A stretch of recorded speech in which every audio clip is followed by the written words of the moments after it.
Thank you, everyone, for tuning in to Candid Stories of My Soul. You will love what I have for you today. Stay with us, and we'll be right back. Much love and peace to all watching and or listening to Candid Stories of My Soul podcast with myself as the host, Raquel Shelby. From the moment we take our first breath and every experience that follows builds us up and creates the individuals we are today. In life, we will experience both the good and the bad because in order for balance to exist, both must coexist. There cannot be good without bad, nor can there be chaos without peace. We are souls experiencing humanity. The Creator is the author of it all. Whether we believe in a God source or not, He is within us all and is present at all times, embedded in us like our DNA. You will get to audibly witness many journeys of individuals as they are living, breathing, and ever-growing documentaries in the flesh. Many will attest to how the Creator was there, and many of these accounts will be mind-blowing. Please share with your family and friends and enjoy the message we have for you today.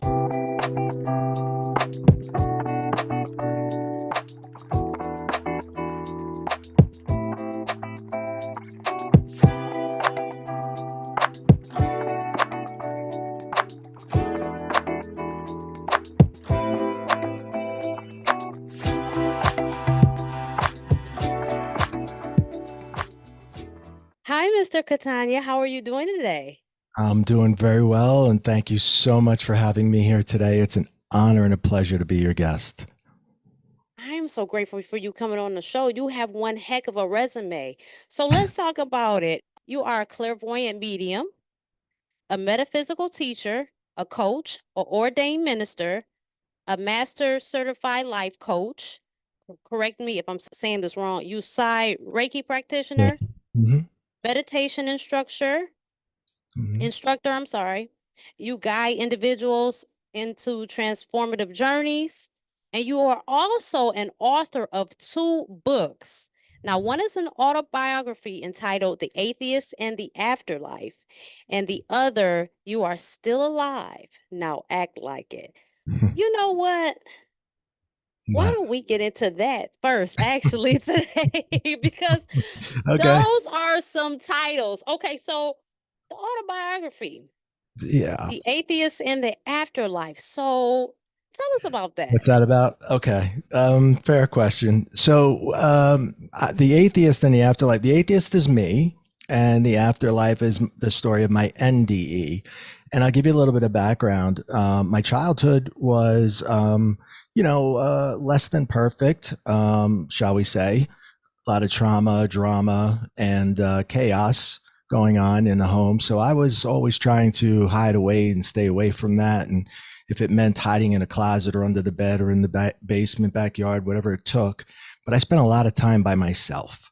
And when you're a little kid and you're spending time by yourself and you're just kind of staring at a wall, we didn't have computers or phones or anything back then. So I'm just literally like looking at a wall and my imagination is just running wild. And, I started to be able to see things and notice things that most people would not notice unless you were putting yourself into a meditative state for 6 hours a day and 5 or 6 days a week, sometimes 7. So I started to be able to see energy. I started to be able to interact with it. I kind of had a little bit of a bond with it. Later on, I would learn that some of these energies were actually energy of the deceased, which I didn't know that then. I just thought I had some imaginary friends and that was pretty cool to me at the time. I was raised in a Christian home, so mentioning any of this, which I think I can only remember once, and it did not go over well, to say the least, right? So, I would just suppress this and put this away and put it in a box. But so as I went through life, I chose to rebel against. It wouldn't have mattered what religion my parents were. I was going to rebel against it. It happened to be Christianity. But I also found it hard to believe that there's this loving God that's so that can make anything happen, and yet there's so many terrible things happening in the world and happening to me as a child, and it was all just very confusing. So atheism or maybe it was more being agnostic, but I practiced nothing, had no beliefs, and just kind of went on with my life.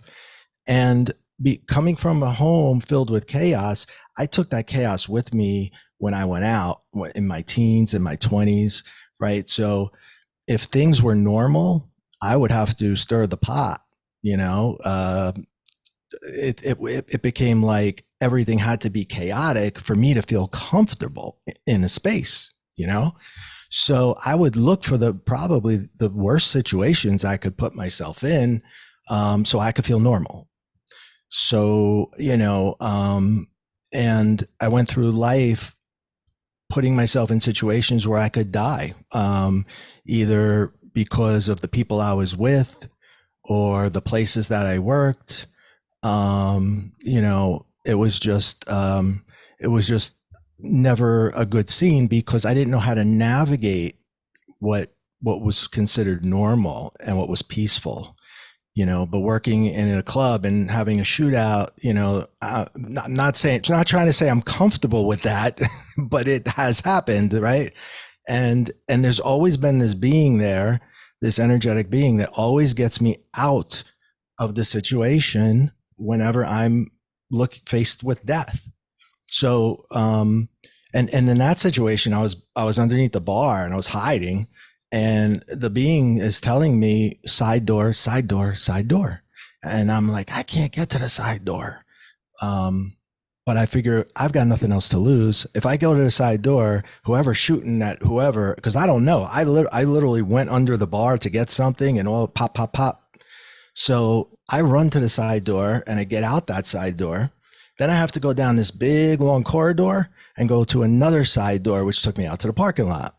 And my car was right there. I never parked there in my life. That was the first time why I parked my car there. I had to know something. I don't know, because I would have parked my car on the other side of the building and I never would have made it there. There's no way I would have made it there. So, and there were several other times when, I thought my life was going to come to an end, and this same presence, this same being would call to me and tell me how to get out of it. Even when I was very young, I was like maybe 10 years old, and my parents took me to the beach, and I just swam out, way out too far than I should have gone. And the undertow kept pulling me back. So I was trying to swim back to shore, but I couldn't get back because the undertow kept taking me back out. And I started to panic. And there was a whole bunch of kids on the other side. So the lifeguard is saving them, and I'm by myself. Nobody's saving me. And I'm starting to go down. I'm starting to go under. And I think that this is it. This is it. Right.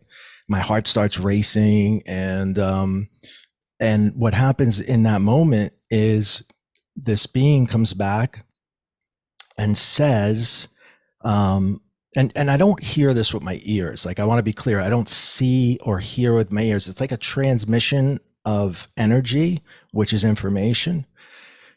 And he says, calm down, swim sideways, take as long as you need. Calm down, swim sideways, take as long as you need. So all of a sudden, this feeling of calmness, I went from panic to just calm. And I was breathing normally, and I swam sideways, like on an angle. And later I learned that that's how you get out of a undertow situation. I didn't know that at the time. I was very young, but apparently if you're caught in an undertow, you're supposed to swim on an angle until you get all the way to shore. So I'm swimming sideways, and I finally get to shore, and I just collapsed. And then people were coming over to see if I was okay. And I'm just a little kid, and these are adults, and I'm scared now. So I get up and I try to run, and I'm trying to run away. It was really like a traumatic situation for a kid. But the point was that being has always been there with me. And it was when I was like 20 years old that I actually died and had a real NDE. And that was just, a freak accident. Actually, I was still living at home with my parents, and the stove and the kitchen was right under my bedroom. So my bedroom's here, and the kitchen is right underneath it. And, the stove was leaking gas, natural gas, because that's what it ran on. So the gas was coming up into my room all night while I was sleeping, and I was just breathing it in. I had no idea. And I remember as a weekend, I had to work, but I took off from work because I wasn't feeling well, and I stayed in bed. And the next morning, my mom, I guess she got up, turned on the stove, and it just went like poof. It just kind of, the wall caught on fire and smoke was going up and everything. And the way I understand the story, the fire wasn't all that bad. My father actually put it out with a fire extinguisher, but it wasn't the smoke and it wasn't the fire. For me, it was the gas. I had been inhaling it. So I hear the fire trucks, I hear the police department, and I'm trying to get up out of bed, and I find that I can't lift my legs. They feel like they're like 2,000 pounds. My head, I couldn't get it off the pillow. I couldn't yell. Like my jaw just would not work. Certain parts were not working.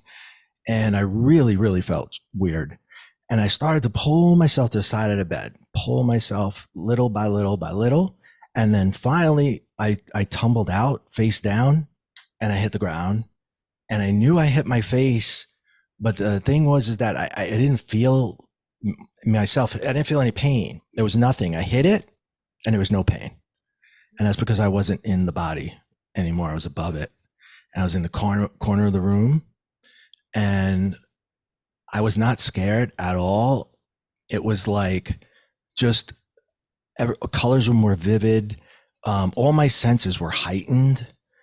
And of course, there's this beautiful light that's adjacent to me. It's right across an other corner. And it's like not just on me, not on the dead body, but my energy that's floating above it. And I'm completely like one with this light. I am a part of it, and it's euphoric and it's warm and it's just love. And it's like all the things that you've ever heard anybody say. And I did not want to leave the light no matter what.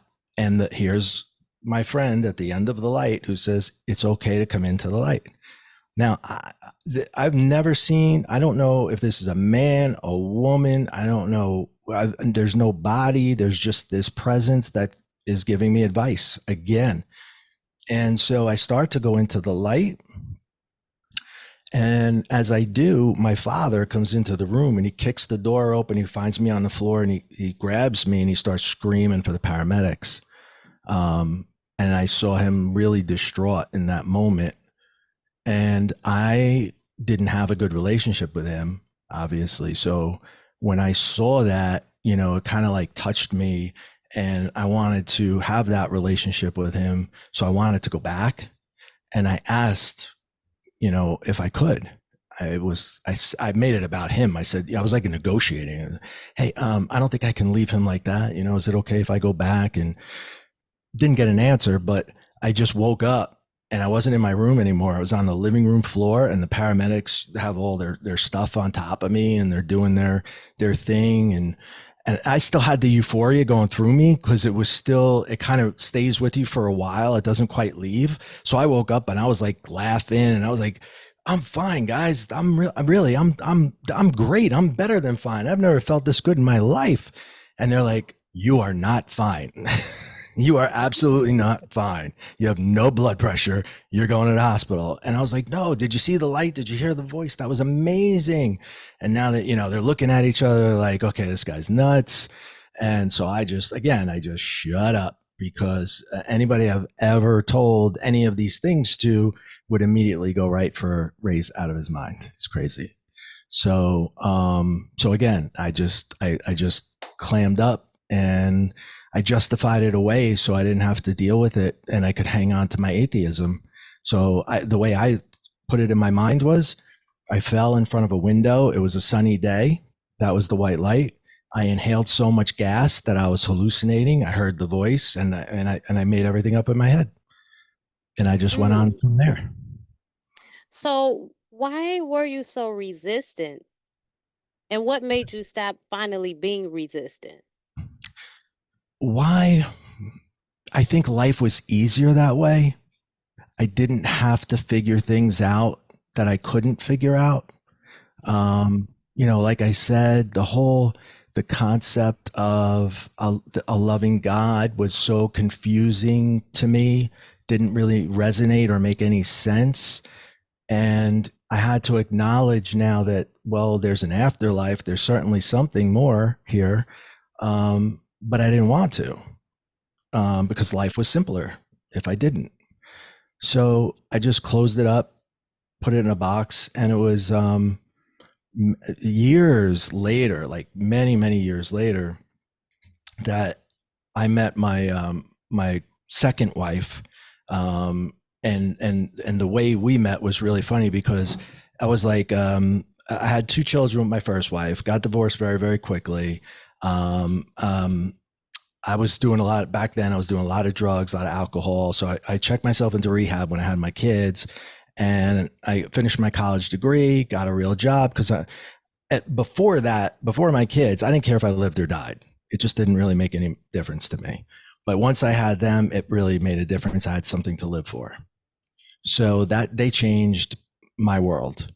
And so I got on the right track and did the right things, and did well for myself in a couple of different businesses, and just moved my way up. But I there was always the energies are always there. They're always around me. They're just, it's like kind of like, well, I ignore them, they ignore me, but I know they're there. They know I'm here.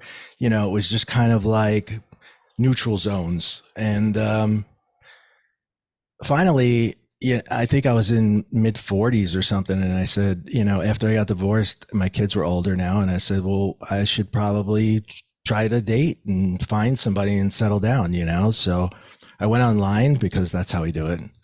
And, and there was this picture. They show you like four ladies to try to get the guys to take out their credit cards and join, right? And they show you four people that are in your area. Well, one of them, I was like, that's her. That is my wife right there. That's her. So I joined the site and I only sent one email to her. That was it. And I told her, I was like, I joined the site because you're my wife. By the way, my name is Ray. So please give me a call so we can get this marriage thing done and blah, blah, blah. Anyway, it was kind of funny. I put the actual email in the first book and her response and everything. And we are still married. We are still together today. But when we were dating, she said to me, when we started to get serious, she had two little kids. My kids are older. And she's like, so what are your spiritual beliefs? And I said, oh, I have no idea. What are yours? She could have said anything and I would have went, yeah, me too. Right? Because I didn't want to lose her. So whatever she said, I would have been like, yeah, I could be that. That's good. But she said nothing. She was smarter than that. So it was my birthday was coming up, and I guess she had some insight and some spiritual knowledge that she kind of withheld. And she says to me, I'm going to buy you a spiritual clearing for your birthday. And I was like, okay, so is that like a massage? And she's like, absolutely not. And I was like, oh, okay, well, whatever it is, that sounds great. We're going to have cake, right? Because I don't know what these things are. I have no idea. Up until now, I'm just thinking I'm nuts. I'm crazy. There's nothing else. I just made all this up in my head. And so the spiritual clearing, I don't even have to be there. The girl calls me, it's done distantly. And she calls me and she says, I'm going to do it at 10 o'clock on Tuesday. I'll call you right before I start. Don't make any appointments that day because you might feel a little off. And I was like, okay, whatever. Like I'm polite, but I'm like, sounds crazy to me. Okay. And 2 hours later, she calls me back and she says, I'm done. So, you had blockages here. You had this, you had this, you had that. And she's telling me all the things. And I was like, okay, I really appreciate your time. Thank you very much. And she goes, if you feel off for the next few days, don't worry. It's normal. Just give me a call if it gets to be too much. I said, okay. So up until that point, I could see energy, right? But I had never seen energy that looked like a person. It was just energy that moved. Like I could see like what appears to be just lines moving around in the air or across the wall. But when she finishes this, I feel way off, like really off. I had this pounding headache and I left work, and it was a Friday. I went home, figured I had the weekend. And I start seeing a man who comes to me, and I clearly see him like right here, almost straight ahead, but not quite, just on an angle. And he says the same thing over and over. He says, I effed up. I made a mistake. You can help her. I cannot. I don't know who he is. I don't know where he came from. I don't know who the message is for. I'm just like shaking my head like that. This can't be real. I'm going to bed. I'm going to just, knock myself out, and I'm going to bed. And I wake up the next day and he's back. And it's Surprise. the same video, right? It's like it just replays and replays and replays. And it went on all day Saturday. And then by the time I got to Sunday, it felt like it was like every 15 minutes. It was so bad that I couldn't drive. I couldn't carry a conversation. I would lose track of what we're talking about. It was just so overwhelming. And now I'm thinking, well, it's official. I'm losing my mind. I'm crazy. I remember the breaking point. I was in a store and I was paying for my stuff, and I just keep hearing it over and over. I effed up. I made a mistake. You can help her. I cannot. Big stocky guy, jet black hair, beard, mustache. No idea who he is. And I don't know what I did at the counter, but I must have done something very strange, because the lady said to me, she goes, "Sir, are you okay?" And I said, "No, I'm definitely not okay." And I took my car and I went back to the car, and I just kind of put my head down, and I was like, so I have to face the reality that I'm probably losing my mind, and I have to prepare for my kids. Like, I have to make sure my will's in order, and, my DNR, because I'm going back to the light. I don't want anybody resuscitating me this time. I was starting to seriously make arrangements and make sure that things were in order. And now I have to tell this woman that I love that I'm losing my mind, because she has a right to know, right? She needs to move on with her life. And if all this isn't enough, she's a doctor of psychology and neuropsychology by trade. That's what she does for a living. So I'm going to tell a psychologist, I see people that aren't really there, and, she's going to run for the hills, and, that's going to be the end of that. But I feel like I have to tell her. And unusually so, I feel like I have to tell her. So I do. And I tell her, and I say, I keep seeing this man. I don't see him with my eyes, but he's in like this movie screen. It pops up in my head, and it's the same video, and I see it over and over. And he says, I effed up. I made a mistake. You can help her. I cannot. He's got jet black hair, beard, mustache, stocky guy. And she's like, oh, that sounds like my dad. And I said, what? I said, honey, with all due respect, your dad's dead. And she's like, I know. And now I'm thinking she's nuts, and I'm got to get out of there. Your dad's dead. He can't speak to me. And I was like, but it doesn't even look like your dad. The picture that I saw, this guy's much stockier, beard, mustache. I explained the whole thing again. And she says, well, that's a very old picture that you saw. Let me show you what he looked like before he died. And she shows me his picture, and it's the guy. I was like, you know that guy? And she goes, that's my dad. And I was like, oh my God, what do I do with this now? She goes, relax. You're probably a psychic medium and you just don't know it. And I said, hun, what the hell is a medium? Like, I don't know what that is. I have no idea. And she explains it. And at least when I was insane, I understood what insanity was.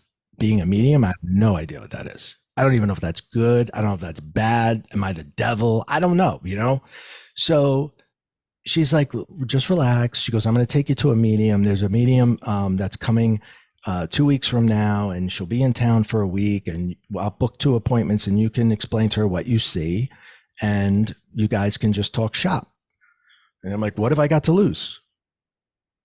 So, by the way, as soon as I told her the message, he went away within a split second. I later learned that's what you're supposed to do. Once you give the message, it's done. Your job is done. Mhm.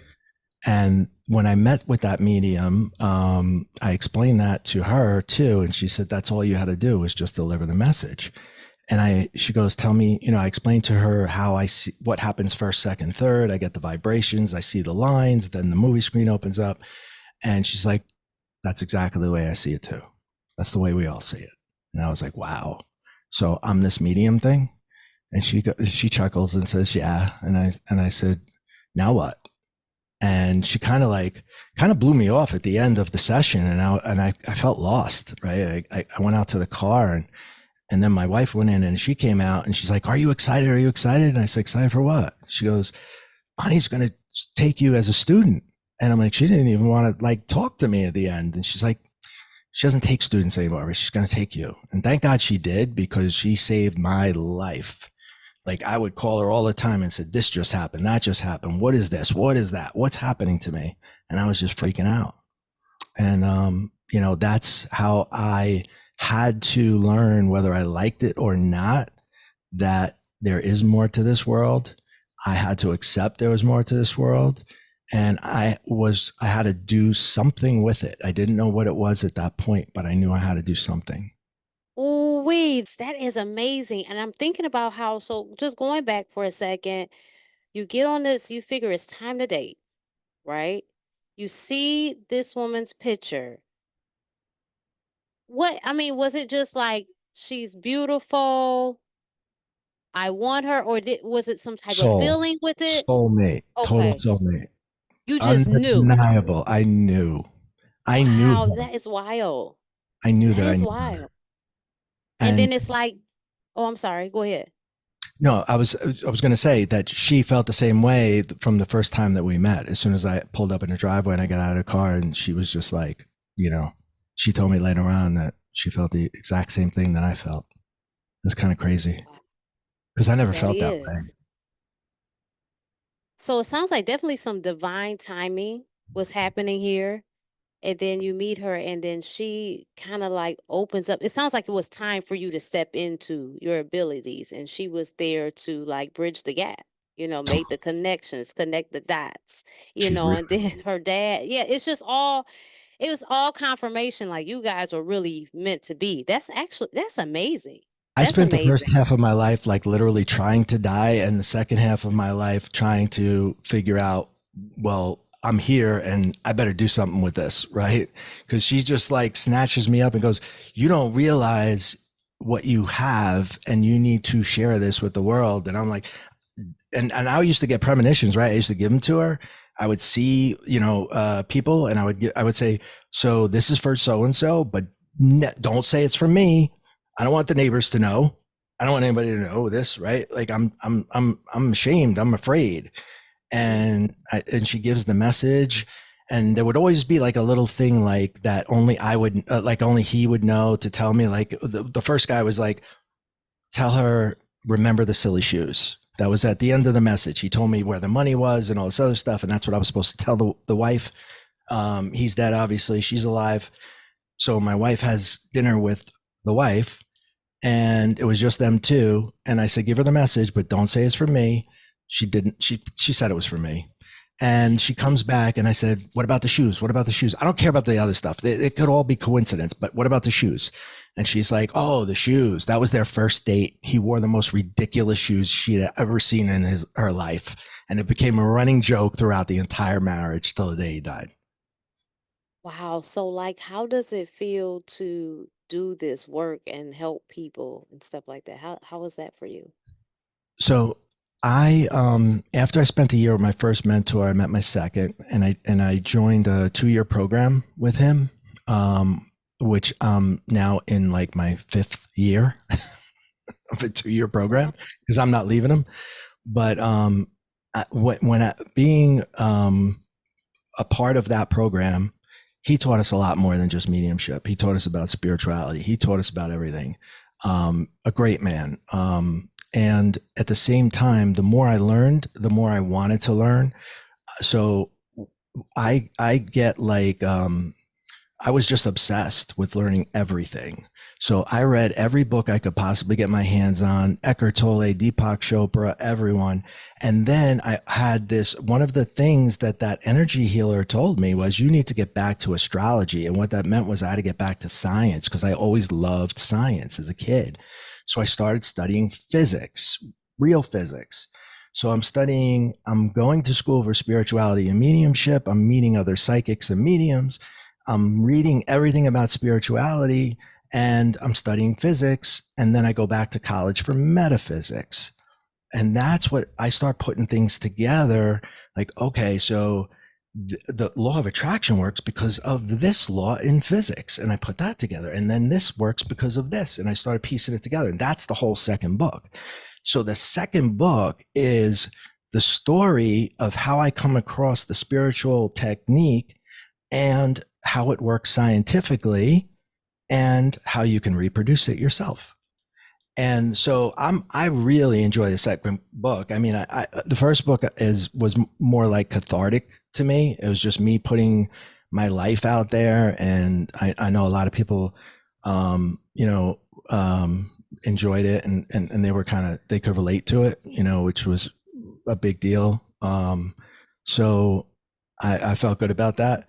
But the second book I feel like is more like my contribution. The first book just happened to me, but the second book, like I made that happen, So I'm kind of I'm partial to that one, I guess. Man, you know what? You've had one heck of a life. It's you've had, I mean, it's very exciting. I mean, because all of this stuff. So, okay, you went back to school, got into the metaphysics, went back into science. You have Mhm. discovered that you're a clairvoyant medium now. Now, Mhm. when you take this class, and you said it gave you more than just the mediumship, but did they teach you like how to strengthen your skills or how to focus, harness? Like, how does that go? Okay. So in order to be a medium, you must be intuitive or psychic, but you don't necessarily have to be a medium if you are intuitive or psychic. You know what I mean? So if you're a medium, you're definitely both, but you might be intuitive. Everybody's intuitive. They just have to develop it and bring it out, right? So there was kind of two parts to the program. Then it was the part where you're learning about developing the psychic side, but then there's the other part where you're learning about how to develop the medium side. And as I was writing the second book and I was going through this process, I was reading only for people online. I've never, ever charged anybody any money to do this. That's not my intent. I will never do that. And I respect mediums so much because it is not a pleasant thing to do. It's just Mm. not. It's painful. We take on the emotion of the deceased and it has to commingle, like quantum entanglement has to occur in order for us to receive that and then give it to somebody. And that's no picnic. So I told after a while, I would always see the bad stuff. I would see like the suicides and the kids get hurt and all this other stuff. And I asked him, I said, why do I get all of that? And other people get lovey-dovey stuff. I want lovey-dovey stuff too. And he's like, well, you get what you know. And I was like, Mm. oh shit, excuse me. I was No, like, you well, good. what I know is not good. So that explains everything. So if the deceased has an opportunity to come through and they're going to pick the medium, and they're going to come through in a loving way, are they going to choose me? I've had like 5 years of love and the rest of my life was crazy. No, the ones that had the crazy life, those are the ones that are going to come through and give me that stuff. So it became too much for me to handle. And I eventually just respectfully stopped doing it. Only if I have to in class is the only time that I do it. But I don't do it outside of class. But yeah, he taught us so many things about integrity, about just being a good human being, and I remember the way we were chosen. Talk about integrity. The it was I applied to be in the program.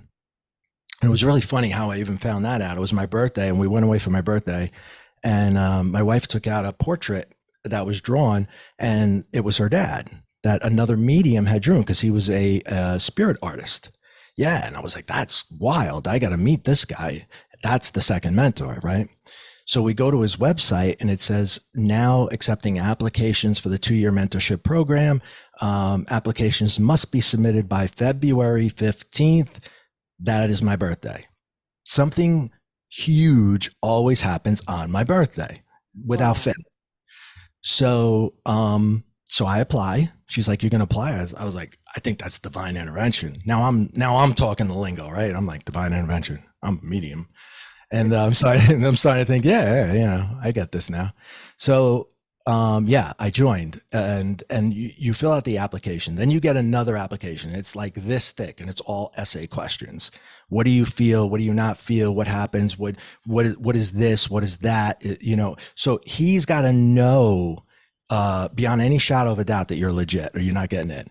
I mean, it was not a simple test. Then you have an interview, okay, and then you get another stack of papers like this that you have to answer. So it's an ongoing process. And I never heard anything. So I just figured I wasn't in. I wasn't good enough. And now I'm back to maybe I just made this all up in my head. This is probably, all a coincidence. I'm just talking myself out of it. Right. And so I called his assistant and I said, I just wanted to confirm, that I didn't get it. And she's like, oh, no. We didn't finalize who's in and who's not in yet. There were hundreds of applications. Now, this was a 2-year program, right? And so it cost thousands of dollars, thousands times hundreds of people. Okay. That's a windfall right there, right? You just say, yeah, you're all real. Come on in. And I did make the cut and I was number 11 of 11. That's it. Wow. And so when I saw that, like, you can't buy your way into this man's world. And I was like, wow, I'm never leaving you. I don't want to graduate. That's integrity. I just want, yeah, it's integrity. And I was like, I'm with you for life, bro. I hope you don't mind. And I love him. He was like a father to me. Wow. That is awesome. I hope I come across some class like that because that's awesome. So, what made you become a Reiki practitioner? Reiki just kind of fell into the other things that I was learning at the time. So I wanted to, I haven't practiced it, but I understand it well. I can do basic clearings. I should probably take master off there because after you complete the course, if you don't practice every single day, you start to lose it. But I'm okay, but definitely not a master anymore. But Reiki, understanding the energy centers and how it flows through the body relates directly to how we communicate to receive information, with the universal collective. And I was developing that anyway. So at the same time, I was clearing my chakras so I could have that connection anyway. So I said, well, let me learn how to do that. And I chose Usui because he was the guy who actually I guess founded Reiki. What do you say? Founded, created? I don't know. So I'm 13th generation Usui, which means I'm 13 generations away from the original person. And then and I use it again, not professionally, not for work, friends, family. That's it. Myself.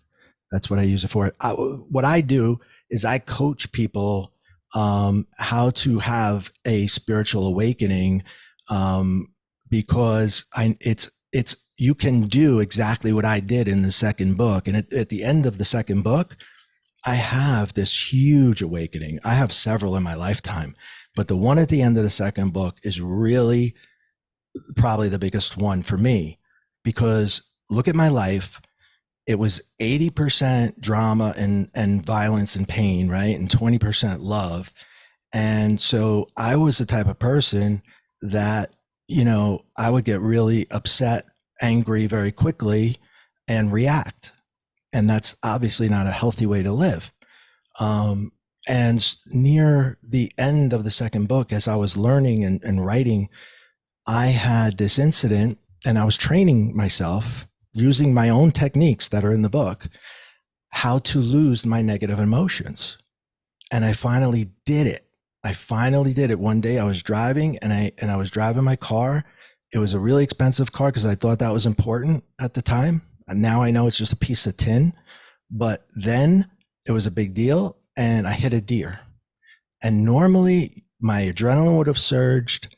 I would have got out of the car. I don't know, yelled, screamed, kicked the tires. I don't know what I would have done, but none of that happened. I was just chill. I was just there. I was just like, oh, I got to see if the deer's okay. I got to see if the deer's okay. Who the hell am I? Right. And so I get out to see if the deer is okay, literally. And I help the deer up and the deer walks off, which is crazy. I don't even know how that happened because this thing just went, and I'm okay too. I'm okay. That's crazy. The car's done.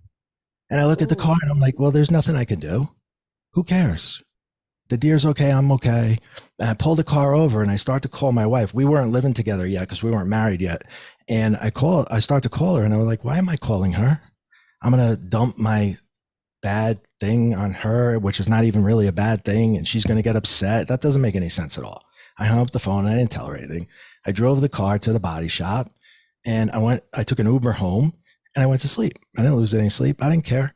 Next day, an Uber picked me up and took me to work. And it was like nothing ever happened. My kid got up and said, somebody stole your car, Dad. Somebody stole your car. And I was like, nobody stole it. I had an accident. He goes, why? You had an accident? You didn't call me. You had an accident. Are you okay? Is everything? I was like, chill. This is why I didn't tell you. Because I didn't want you to get like this.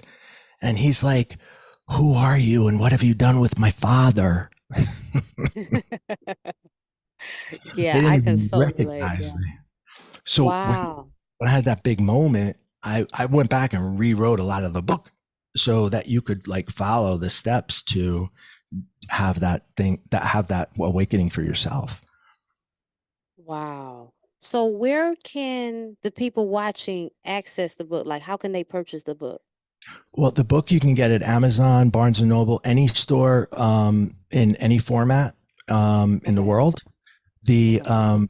if you're interested in coaching, you can come to raycatania.com and just fill out the contact form and I'll be in touch. And I thank you very much for allowing me to say that. Thank you. Oh, yeah, for sure. You got to get your stuff out. So you are an ordained minister. Yes, I am a reverend Now, of the International Metaphysical Ministry, oh, that is awesome. Is it in the non-denominational, building? non-sectarian. The building is the college. So when you go to the University of Sedona and you study metaphysics, after you get your bachelor's degree, you have the option of becoming ordained with their ministry or not. And I chose to do so. And I did my vows, and I'm a minister of the metaphysical ministry. Oh, wow. So now how do you utilize that? Is that another part of your It opens up something? my coaching practice a lot Okay. because when you're a coach, you have guidelines, you have areas where you cannot go, you cannot talk about as a licensed life coach, or the closest thing to licensing we have is the ICF, right? I have an ICF card. But they'll tell you, you can't talk about this, you can't talk about this, you can't talk about this. Now, those things come up a lot. But as a reverend, I can talk about anything with you. Nothing is off the table because Okay. that falls under pastoral counseling and then it becomes perfectly fine. So that opens it up. That opens the doors that we can talk about spirituality. We could talk about anything and everything. So you're also a meditation instructor. How frequent and what is the duration that you recommend for meditation? So I love this meditation. There's one in particular that I really like. It's a meditation specific for manifestation. But when you're doing it for manifestation, you're going to have what I call side effects. And those side effects are a greater connection with the universal collective, God, whatever term you wish to use. You're going to have this real solid connection. But it's really quite simple. There's only 4 steps to it. And we start out listening to it's a chant of ah, and this is to raise your frequency and get yourself aligned. You want to try to get your resonant frequency with that of the earth, which is 7.83 hertz. That is the Schumann resonance. And we have a resonant frequency too, as a human being. You have yours, I have mine, probably just a point of difference, but we need to settle into that in order to try to be aligned with the earth, which is harmonious with the universe. So now if I can get myself to 7.83, the earth's at 7.83, she's harmonious with the universe. I am now one with the universe. This is where the magic happens. And it's easier to do than you think. It's very easy to get there. It doesn't have to be exact. You could be like 6 or 8, but you're trying to get your brain waves down into that theta state where you're very relaxed. It's just one notch up from sleeping, actually. Okay. So now you're there. The next thing that we do is called an attitude of gratitude. And we're grateful for all the things. I am grateful for blank. I'm grateful for this. I'm grateful for that. And you go through that. And this is also going to raise your positivity, raise your vibration just a notch into the positive state of mind. This is very important. Then we go back to the Oz for a little while and we let that resonate. And you feel the Oz going through each cell in your body. You just let it like wash over you and wash through you. And then now you're in a position to say to the universe what it is that you want. And it's not a pretty please, okay? Jesus, every religion told us, right? If there's one thing they all got right, you're a part of God and God is a part of you. That is fact, okay? So he, if you want to call him a he, it's you, he's your partner. You got to tell him what you need. It's not a negotiating thing. It's like, you're my partner. And I need this and I need this now. And it has to be said in the positive tense. And it's got to be said, I need it now. It's got to be very specific. And as long as you follow those rules, you cannot say, I'll give you an example. If let's say you've been sick for a very long time, you can't say, I don't want to be sick anymore. I don't want to be sick anymore. And here's why. What you're sending out is a transmission of vibration. The universe speaks vibration, not English, not French, not Spanish. Okay. So doesn't come across. So you sent up the image of I, and you sent up the image of sick. Those are the two words that you sent up. Guess what's coming back, right? Those little words in the middle are not translated. So you have to say, I want to be healthy. Now you're sending up I and you're sending up healthy. When you visualize these two things, that's what you send out. And that's what you get back. And that's how the law of attraction actually works. It really works by the law of vibration. Okay. So this meditation, how long would you say it takes to do this? So you're supposed to do it in the morning and in the evening.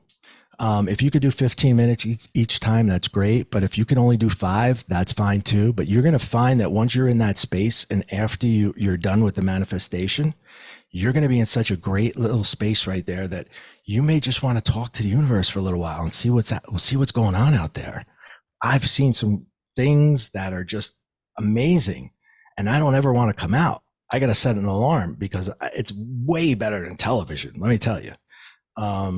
So you start getting into that space and you're going to want to be there longer and longer, but you don't have to be. You only have to get to that part. And if you got to rush it and do it in 5 minutes, it's better to do 5 minutes than to do nothing at all. And how fast does it work? My mentor said, give it 90 days, but I'll tell you a quick story. I was short $10,000 and my kid was going away to college. And the college called me up and they said, you didn't send us the final $10,000 payment. And I said, oh my God. I was so embarrassed. I was not going to tell my kid he could not go to college the next day. No way. Or 2 days later. So I just learned this manifestation. I thought it was a bunch of baloney, right? But I learned it and I'm doing it because I need it. So I did every step perfectly. I did it 6 times the whole day. Just, I need 10,000. I need it now. I need 10,000. I need it now. I need 10,000. I need it now. Nothing. The mail comes and my kid gives me the mail and it's like bill after bill after bill. And then there's one letter from my accountant, which is also a bill. And I'm like, did I say this wrong? Am I doing this wrong? Guys, I need $10,000. I need it now. So the next day I wake up and I do it again and again and over 6 times. Bam, bam, bam, bam, bam. Nothing happens. I get frustrated. I decide to open up the mail.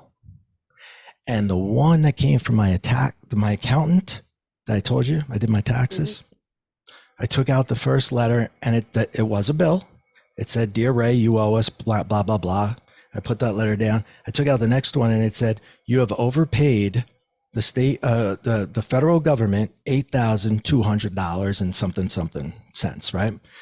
And I was like, overpaid. Wait a minute, overpaid. That's a refund. I haven't had a refund in years. I always owe every year. I owe because I'm self employed. So I owe. I'm getting $8,200. Wow. Then I took out the next letter. You've overpaid the state of New Jersey $1,816 and something cents. It was exactly $10,000 and change. And I was That like, is wild. I wept like a child. I was like, I'm so sorry. I will never doubt you again. I am so sorry. It was on there on the first day. It was sitting So right there. how that is amazing. That's wild and amazing. How would one access this meditation?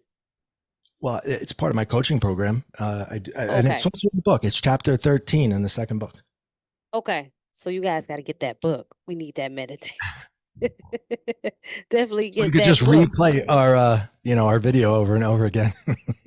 Right. You guide individuals in transformative journeys. Is that kind of aligned with the whole coaching thing? Yeah. And what, Yeah. so like, what is that? Give us an example of what that is like, or what that is, what a person would be coming to you for to help them. So I'm on my way to get my PhD, and I'll probably take it in metaphysical counseling, and that's because it's one-on-one counseling. It looks like therapy, but it's not. It looks that way because it's two people, and we're just talking to one another, and we're going through that person's lifetime, and what we're doing is we're trying to find things that are holding them back from getting to the next level of consciousness, or I have these experiences and I don't know what they are, or I want to develop this better because I know I'm a psychic. I just need to know how to do this better. So it comes in all different forms and all different ways. Everybody gets it's not cookie cutter. But when you sit with me, we do like an assessment and we see where you're at. And then I ask you where you want to go. And then I put the plan together in place for you to get there. And it's one-on-one on Zoom. So I have clients that are all around the world, which is really cool. I have people like in Australia and the UK, and I spoke to a woman today in Sri Lanka, which was awesome. So I get to meet a lot of really cool people. I love my job, I mean, what I that do. sounds awesome. So how long have you been like just self-employed? Coaching. Yeah. Let's see. I walked away from a great job too. Wow. Really good job. Um, I wrote the book in 2018, so it was released in 2020.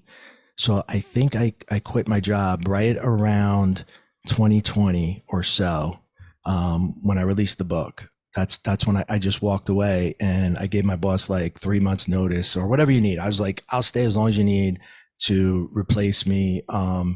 He was the president of the company. I was the vice president, and he was like, I did not see this coming. And I said, bro, I didn't see this coming either. Trust me. But that business world didn't align with who I was anymore. It just wasn't, it didn't feel right. Um, so then I walked away and I started my own coaching practice, and I wrote the second book. And sometimes I do classes online. I do speaking events where I go to like IONS or they have conventions, and I travel and I do those speaking events as well, and that's kind of become my job, and I really like it because people, when they come up to me and just say like, your book changed me, that is like, that's worth more than whatever I've ever made. You know what I mean? It's just like, that's the feeling, that's the love, and like, that's what I needed to experience. That's what I was missing. That's why I couldn't become awakened, because I had had all this other stuff, but I had never had the love. And Mm. that's when it came together for me. I found love with my wife, and she taught me love, and that changed me. That is beautiful. That's That is true. beautiful. That's beautiful. You know what I've noticed though is a lot of psychic mediums and people in this work, they have very difficult lives. Yeah. And from a spiritual sense, you're looking at it like, well, I mean, it's like if you have a pie that you need to bake, there's certain ingredients that come together to make that pie. You Yeah. can't put any other ingredients because it wouldn't be that pie. Hmm. I know that's that's some foodie type stuff I like to eat, but I don't know why I use that as an example. But at any rate, so it's like to do this kind of work, you need to have depth. You need to be able to understand and meet people. And Yeah. so you almost go through like hell, the land of weeping and gnashing of teeth. It's just crazy. So true. Out of all 11 people that we were all there, we all had horrific trauma experiences. There was not one person that could do this work that didn't have that. And I think, and I don't know, but I think there's a couple of reasons. One is when you're pushed to your limit, you learn how to take your mind and put it someplace else. So you're not experiencing what's happening to you in that moment. Your body is, but your mind is detachable. And we learn that our mind is detachable. And then we learn that there's other things that we can communicate with and we can see. But it's not until we experience that horrendous event that we realize we can do it. Now, we could teach people, right? So they don't have to experience that. But when you're going through it, that's how it's self learned or self taught. Mhm. You're forced to do it. And it's crazy because even there are people that have horrific lives that really could be good healers, but Oh, they yeah. reject it. They don't want to have. My husband's one of them. Don't want to have nothing to do with it. You know, Mm. he's just he does his heating, ventilation, and cooling work. He has his business. He does his thing, and that's what he's concerned about and concerned with.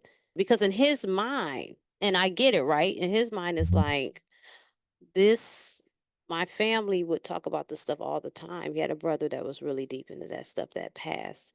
And Mhm. so he was saying, and with all that, it didn't save us from all the hell and trauma that we went through. So there's this thought that I don't know why people think like if you practice spirituality that all your problems go away. Like Oh, you're no. still on earth. You know what I'm No. saying? Like you Oh, still have no. to go through this experience. Yeah. We are given these bad experiences, these because those are the days that we grow as Yeah. humans. And it's the tragedies and the traumas that made me who I am today.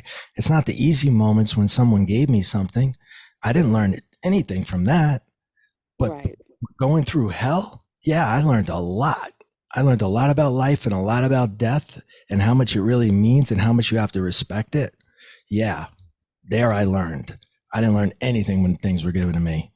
So it takes that, and in order to be enlightened, the Buddha told us that you have to experience all emotions and master all emotions on the spectrum.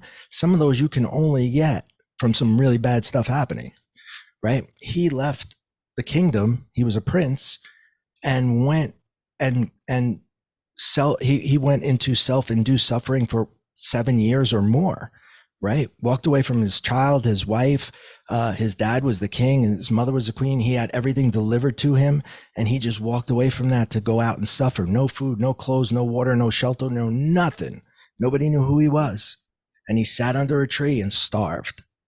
And there is where he found enlightenment. He didn't find it when everybody was serving him like he was the prince. He didn't find anything. And he Right. told his wife, in order for me to end suffering and learn how to end suffering, I have to suffer. I got to go. It's true. It's crazy to some people, but it is just so true. I don't know. And then too, I also think that when it comes to spirituality, especially since 2020, I think it seems like when 2020 came, a lot of people came online, let's just say that. Yeah. And you got like anything, you've got people that are authentic, they have integrity, right? very important component, integrity. But then you Oh have yeah. people that are just doing it to they wear it as a costume. It's an aesthetic, you know. Yeah. And I kind of You can feel tell who like they it are. huh?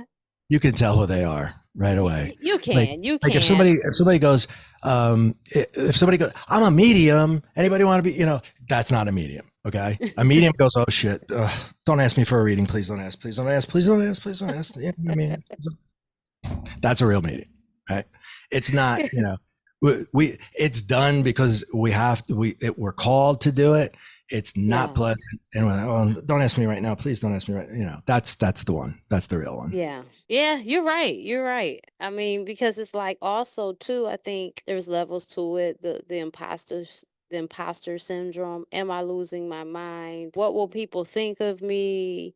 You know, so you teeter back and forth with the whole stuff. It's the I don't think it's something that people just choose to do. Like even like yourself, you were doing something completely different. And then Mm. it was just like one day in 2020, like taking another route 2020 because this doesn't resonate, right? So 2020 was a very profound year. And certainly was for me. yeah, it was.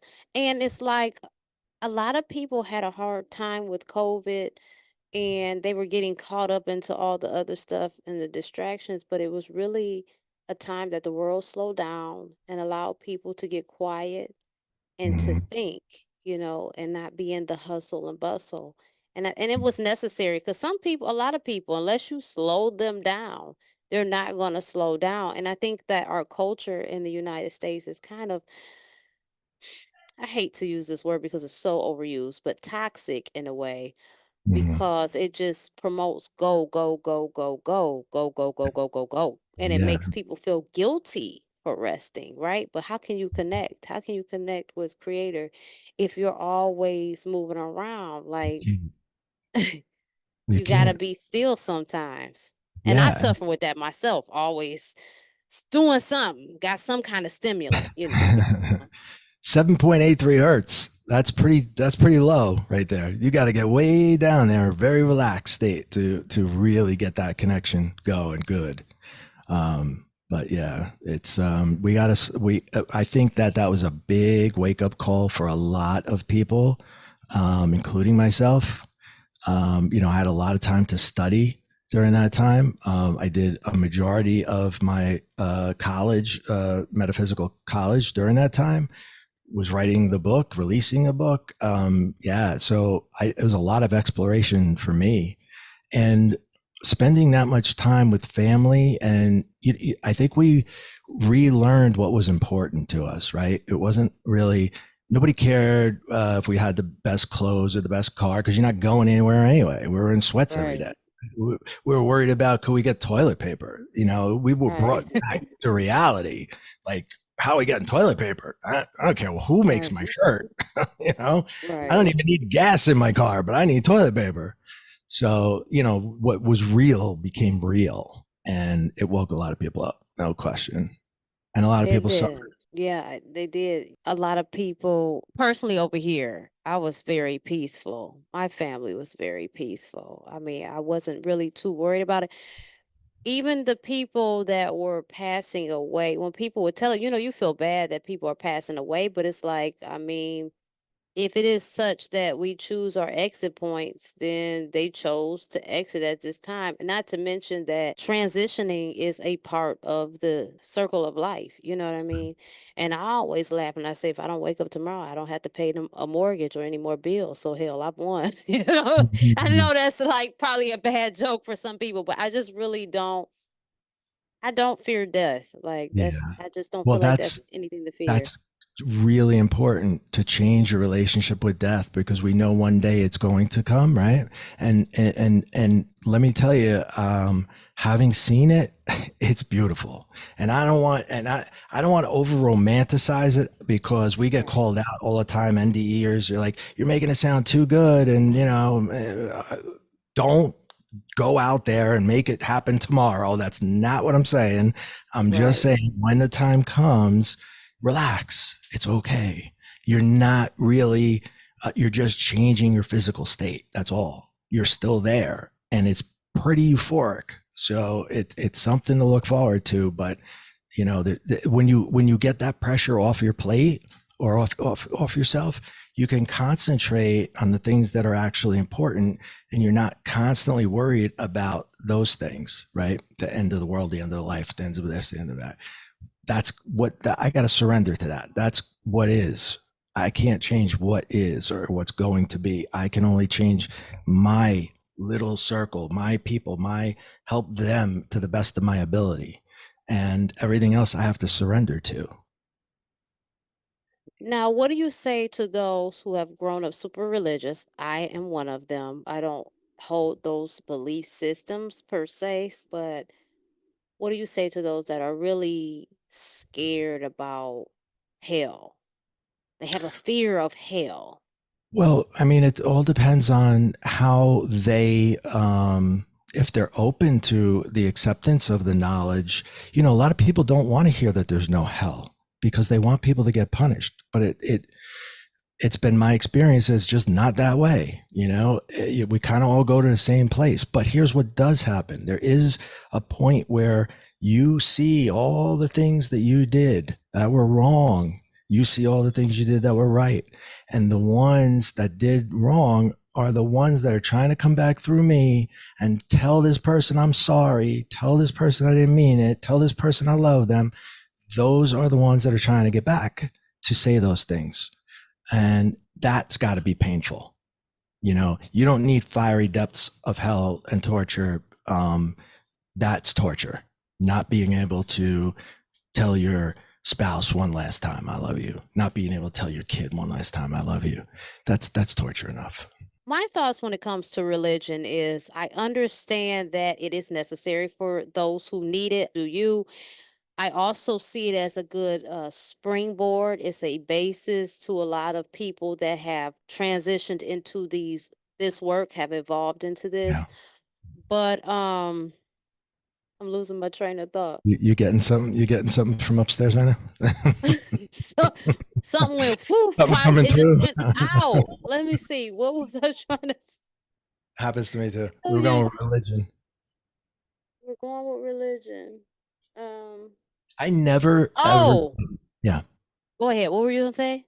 I never try to change anybody's opinion about religion. Like if it works for you, then stay there. Yeah. There's nothing wrong with it as long as you're not hurting anybody, right? And the whole principle behind religion is you're not supposed to hurt anybody. But there are wars in the name of God. That is not okay. Okay. So if you're using it in the right way, it's fine. Go with that if you feel comfortable there. That's fine.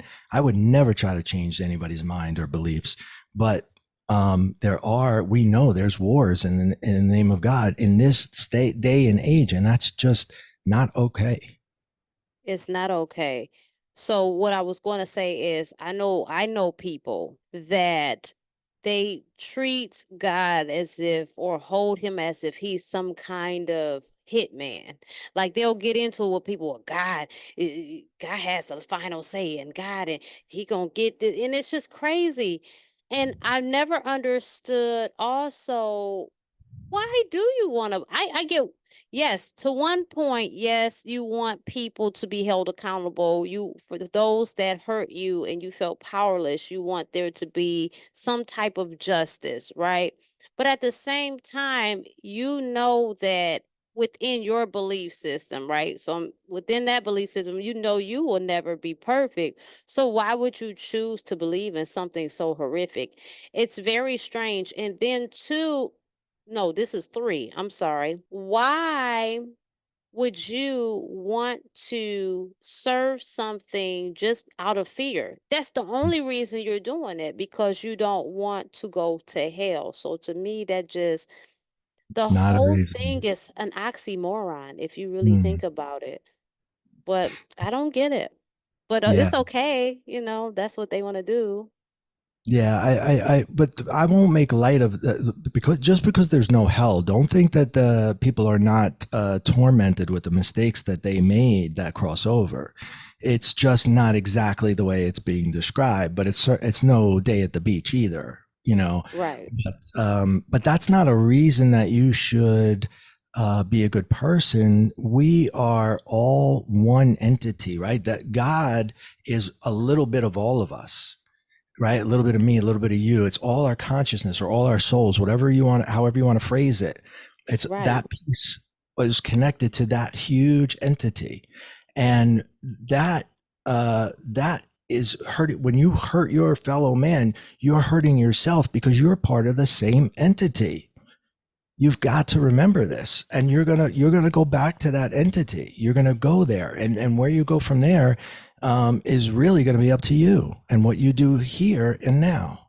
So just there's degrees of reality in the religion. They're just not like they try to scare the crap out of you to get you in line. It's not quite like that, but I guess if it works or it worked way back when, I think they could be a little more liberal with it now, especially when I was young. But you know, it is what it is. It If, is. It is. I think it's unfortunate though too because people, and this is just how as humans we can look at things anyway. If I were to change my beliefs, then everything that I have ever believed was a lie. And that people don't want to feel jilted, right? Instead of looking at it like we never stop evolving and learning till we leave here. They're yeah, not looking at it like that. They have to always looking at it as taking a loss. I can't accept any other truth because that means that all my life I've wasted my time. Like I could have been out here doing this. I don't mean to be ridiculous, but there's going to be some woman that probably had a list of guys she wanted to get with but couldn't because of religion. Like I could have been out here in these streets, and I know that sounds so crazy, but people know what I'm talking about yeah, when I yeah. say that. No, I you're could have been right. here, I could have been there, I could have been doing, and here it is. I'm 75, and I believed the whole lie, and now they're mad. So I mean, Mm, when you look at it like that, I could see why they don't even want to deal with it, right? Because yeah, that yeah, makes I sense. mean, people have. I have family members. They went to churches. You couldn't wear the color red. You couldn't wear pants.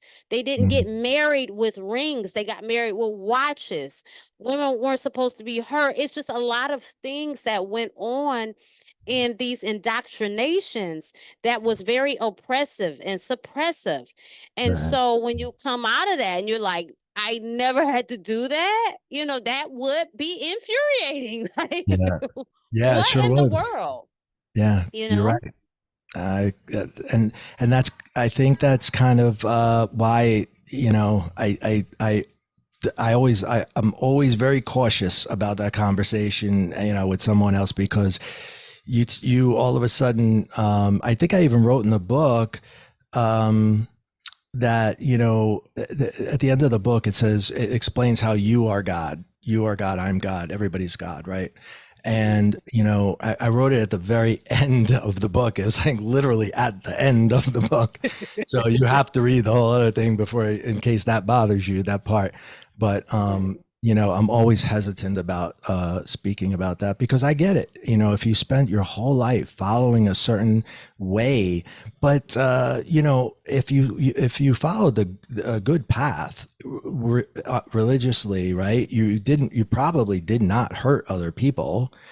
I would Right. think, I would like to think, right, with the exception of Right. those who are radicals, but that you probably did lead a very good life, and you can switch if you want or not switch. I mean, it's just, I don't know. I just know that you can't really show somebody a different way and they're going to go, yeah, that's okay. I'll take that. That sounds better Right. to me. I'll go along with that. It just doesn't work that way. They have to And it find it. can't. Yeah. It can't because I feel like you're always where you need to be. Look And at I me. feel like everybody has a role to play, you know? Atheism is just like a religion, right? It's a Yes. non-belief. So it is a belief. It's just a non-belief. So Yeah. it took how many years? And I'm seeing spirit. I'm being pulled. I'm being saved. They're saving my life. I should have been dead or in prison, right? And I'm going, you don't exist. You're not real, right? So uh, I'm just as guilty. I'm just in the other way. I'm just as guilty. Yeah, but I think you get a pass though. I mean, because that would be pretty typical for people to be like, no, I didn't see that. Like, I mean, like, even with me, I remember, so like doing this whole show, it provides opportunities and connections and stuff like that. It plays its part, right? Whatever part, it plays its part. And so I was trying to get this lady to come on my show. Actually, I have to check in with her. And she connected me with someone else. And this lady was telling me, because I was having some issues with, it's like, okay, I'm getting these messages here and I'm getting this there, and this stuff is not panning out. And so she was saying it sounds like I was having like interference, like I'm not listening to the higher No. the ones that would come from the higher frequency. I'm Mhm. getting other stuff. There, I still hear both, but sometimes, Yep. So she hooked me up with this lady, and this lady had me do this whole meditation thing. She gave me some steps to do, and I did the steps, and then I asked what would I do, and I literally heard in my ear medium. I said I didn't hear that. It was like medium. I was like, I made that up.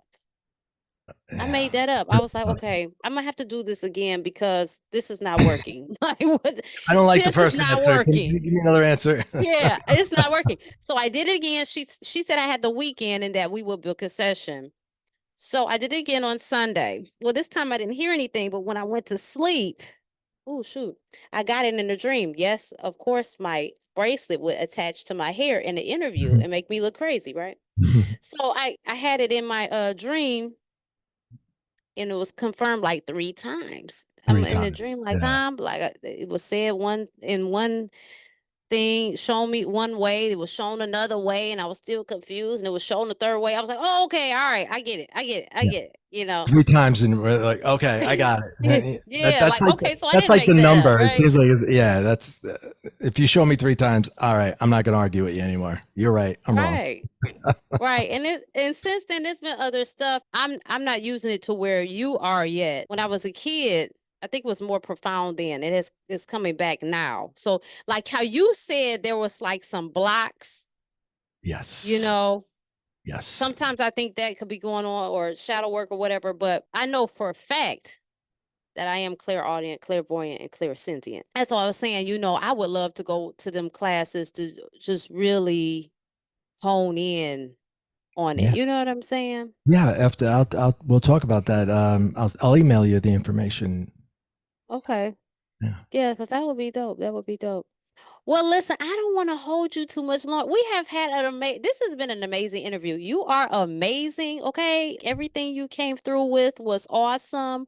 I didn't even really have to ask any questions because you were just hitting on everything. I'm like, oh my God. Sometimes I'm I feel about like to I look talk so too much. slow. No, no, no. You are like a dream come true, really, because it's like I didn't have to pull. You just came with it. All the questions I would have asked. And some people are like that. They're good that way. So I definitely appreciate that. Please do me a favor, shout out all the ways that people can contact you, everything you want them to know, whatever. Let it Yeah. rip. You can visit me always at raycatania.com. There's a contact form right there that you can fill out and send it on over if you have any questions about coaching or anything. And the books are Amazon, Barnes and Noble, every place. And that's it, really. Thank you. Thanks. Thank you so much. I have been blessed this evening. Thank you guys, everyone, for tuning in to Candid Stories of My Soul with your girl Raquel. Make sure you get those books because it's a lot of powerful information and insight in those books. And make sure you contact him, okay? Fill out that contact form. Share this with your loved ones. They need to see it. You never know. But listen, don't share with people that's going to irritate the hell out of them. Don't do that. Don't do that. Share it to people that be receptive. We're not going around like some people that hit Not you in a knocking on Kroger parking doors. lot with a pamphlet. Like we not going to do that, okay? Everybody ain't ready hitting you upside the Definitely head not with the going to do booklet that. like, boom. Damn. We not going to do that. But thank y'all for tuning in. I love y'all and check y'all later.